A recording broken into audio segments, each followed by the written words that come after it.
Merhaba. Serimizin diğer bölümlerini izlemediyseniz öncelikle onlara bakmanızı tavsiye ederim. Hadi videoya geçelim. Boris etraf sakinleştikten sonra Kang'i omuzlarına alarak hızlıca oradan uzaklaştı. Kang nefes alıyordu. Onu iyileştirmesi gerekliydi ama bunun için şehre dönmesi lazım. Bu yüzden dikkatli ve seri bir şekilde Admag'a doğru yola koyuldu.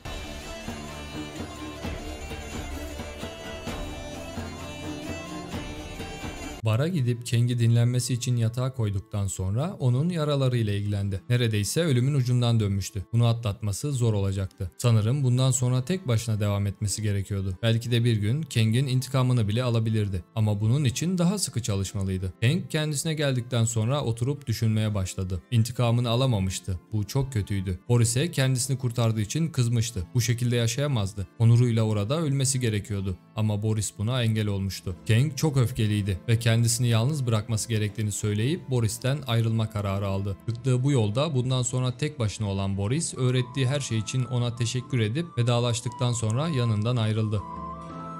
Kelle avcılığına devam etmeyi düşünen Boris, Toz Kralı adında kötü şöhretli bir haydutun başına ödül konulduğunu yazan bir kağıt buldu. Artık yeni hedefi belli olmuştu ama öncesinde biraz daha güçlenip daha iyi ekipmanlar temin etmesi gerekiyordu. Bu yüzden önüne çıkan her türlü fırsattan yararlanmak Boris için iyi bir fikirdi.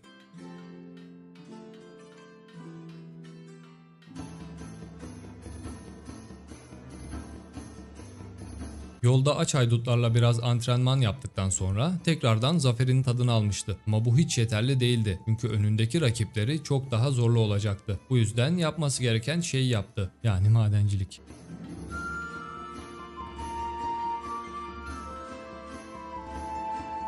Yol istasyonuna gelip haydutlardan yağmaladıklarını ve kazdığı cevherleri barmene sattıktan sonra tekrar maden kazmaya devam ederken yanına bir devriye yaklaştığını gördü. Adamlar gecenin bu saatinde buraların tehlikeli olduğunu belirtip az ileride kendilerine ait olan yerleşimde güvende olacağını söyleyip Boris'in yanından ayrıldılar. Madenleri sattıktan sonra barmenden başka bir ödül kağıdı aldı. Artık 2 hedef olmuştu ama bunları yapabilmek için güçlenmeli ve gelişmenin vakti çoktan gelmişti.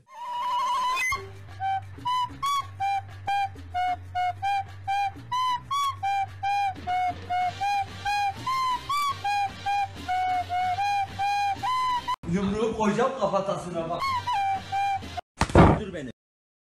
Çöldeki adama musallat olduktan sonra üstündekileri almayı da ihmal etmedi. Adamdan çaldığı şapka çölün kavurucu sıcağında çok iyi gelmişti. Hem yeni yayını test etmek için karşısına çok iyi bir fırsat çıkan Boris bunu sonuna kadar değerlendirdi.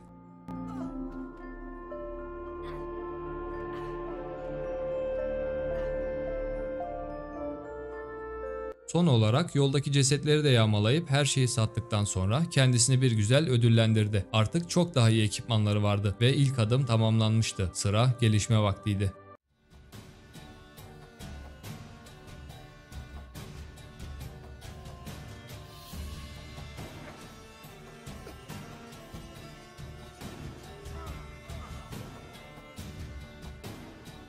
Adamlarla başa çıkamayacağını anlayınca erkekliğin onda 9'u kaçmaktır felsefesini uyguladı. Çölden ayrıldıktan sonra bir süre sakince ilerledi ama karşısına toz haydutları çıkınca sıkı bir savaş başlamıştı.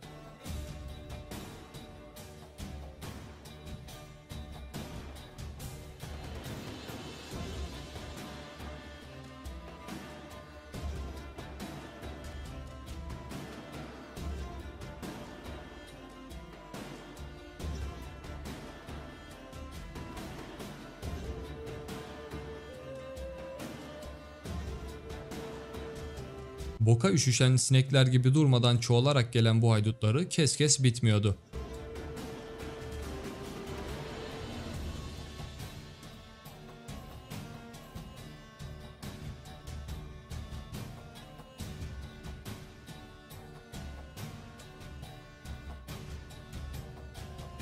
Yeter artık kardeşim, bu ne ya?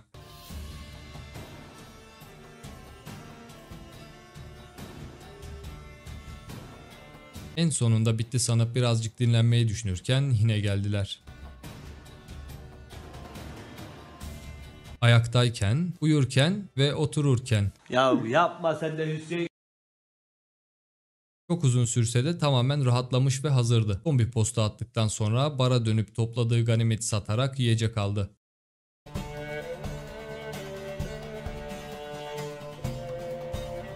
Boz kralının inine varmıştı. Bütün cesaretiyle kapıyı kurcaladıktan sonra üstüne saldıran haydutlarla savaşa tutuldu. Anlaşılan beklediğinden zorlu geçecekti.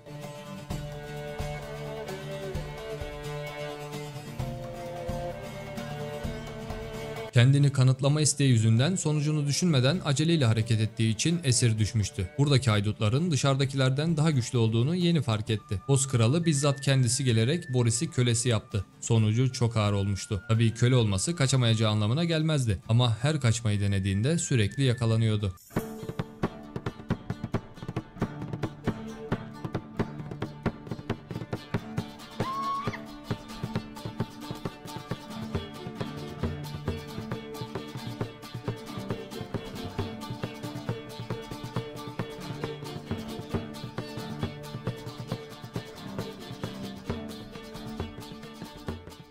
O sırada bıraktığı şehirden beri onu takip eden Kang bütün olanları izlemişti. Fakat Boris'in içeriden çıkmadığını görünce yakalandığını anlayıp onu kurtarmak için saldırıya geçti. En iyi öğrencisini yalnız bırakamazdı.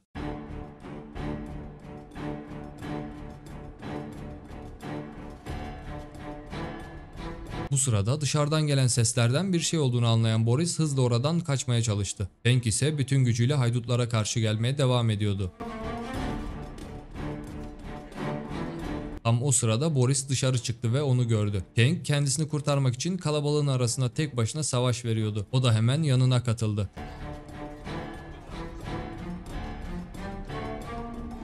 Fakat dirençsiz olduğundan bir süre sonra tekrardan yakalandı. Hemen ardından da Kang düştü. Bu sefer ikisi birlikte kafese kapatıldı ve artık Kang de köle yapılmıştı. Ama yine de kaçmayı denemekten geri durmadılar.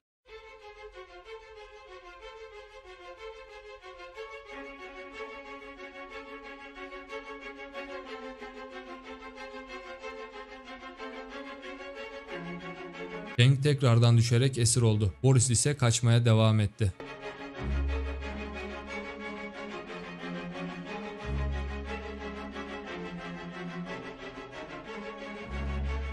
En sonunda adamlardan kurtulduğunu düşünerek hızlıca bir kamp yatağı kurdu ve orada dinlenmeye başladı. Kang kilitleri açmaya çalışırken Boris'i yatağında gafil avlayıp yine yakaladılar. Artık bıkmışlardı. Gerçekten ben de bıktım. Hadi yine kaçalım.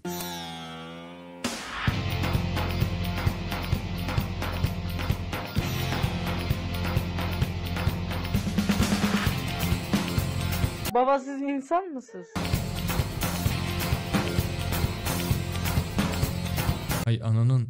Mehmet hoş geldin kardeşim. Her seferinde kaçıp yakalanmaktan artık bıkmışlardı. Bu seferki plan Kang haydutlara oyalarken Boris'i kaçırmak olacaktı ve tam da istedikleri gibi oldu. Ama lanet haydutlar bir türlü peşini bırakmıyorlardı.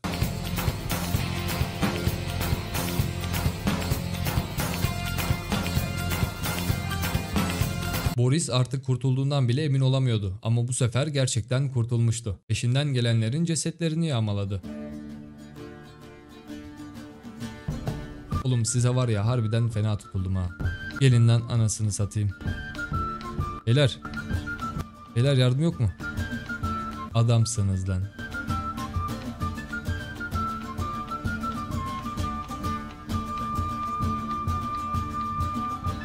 Tam o sırada yerde Toz Kralı'nı gördü. Demek ki krallar da düşer. Üstünden kendi ekipmanlarını geri aldıktan sonra sözde kralı da sırtlayıp kellesindeki 35.000 ket ödülü almak için Fukuin şehrine doğru yola çıktı.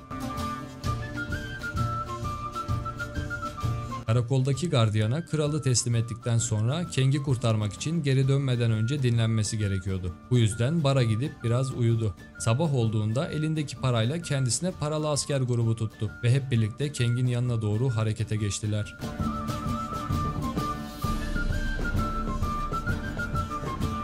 Ya beyler oyundan attı. Tekrar girdiğimde de Toz Kralı'nı teslim ettiğim için oyun onun üstüne harabeye çevirdi. Kang de kurtulmuş oldu. Bu yüzden hikayeyi burada farklı bir yere bağlamak zorundayım. Kusura bakmayın, bu seferlik mazur görün, telafi ederiz. Hadi devam edelim. Boris diğer ödül olan Kara Ejder ninjalarının üstüne gitmek için Kang ile buluşmayı bekliyordu. O sırada Kang karnını doyurmak için yolda biraz et takviyesi yapıp yedikten sonra Boris ile buluşacakları yere vardı. Kang yolu bildiğini ve onu takip etmelerini söyledi.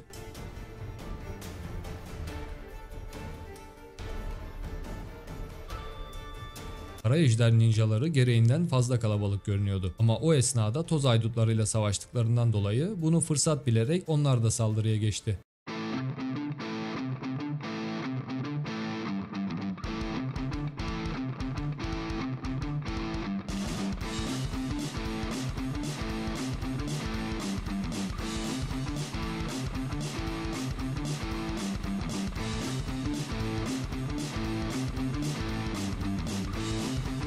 Tam o anda Boris pek hoş olmayan bir biçimde bayıldı. Bunu gören Kang aman.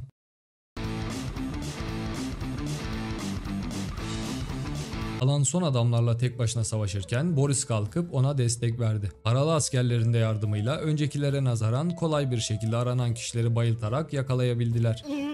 Boris hızlıca adamın üstündeki çok değerli katanayı ve giysiyi çantasına attı. Sonuçta o da bir ganimetti. Geriye kalan son şey ise adamları karakola teslim etmekti. Fakat karşılarına bir grup avare çıktı. Oğlum sakin ol lan. Oğlum sen mal mısın, embesil misin? Beni duyuyorsan ayağa kalk. Kalk ayağa. Bakmıyor.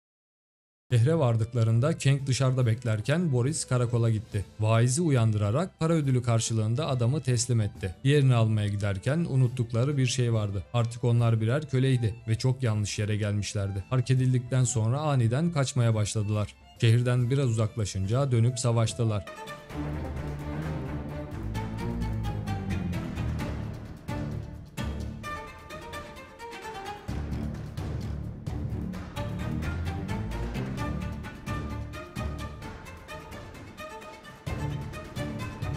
Boris düşmüştü. O orada ölü taklidi yaparken Kang için uzun bir kovalamaca vaktiydi.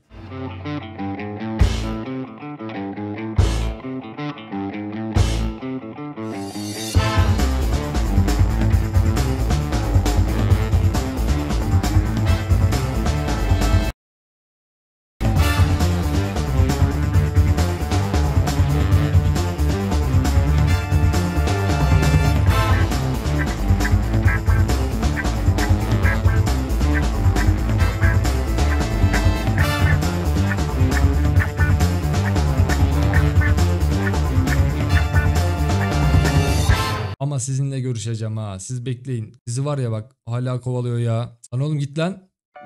1 million zillion jillion dillion cotillion times later. Kardeşim sizin başka bir işiniz yok mu ya? Daha nereye geldik? Dönün gidin oğlum şehrinize. Beni canıma susattınız. Beni canıma susattınız. Niye? Öyle. Öyle. Geliyorlar bana. Kıracaksın en son. Bak geliyorlar bana. Oğlum nereye geliyorlar? Kodumun adamı. Kang adamı havaya kaldırıp yere fırlattı. Ant içtin o kırmaya. Boris ise kaçmakla meşguldü. Sanırım yine dayak yedikten sonra kendisine gelen Kang en sonunda kurtulmuştu. Derin bir nefes aldı. Kardeşim videoyu izlediysen bir beğen be.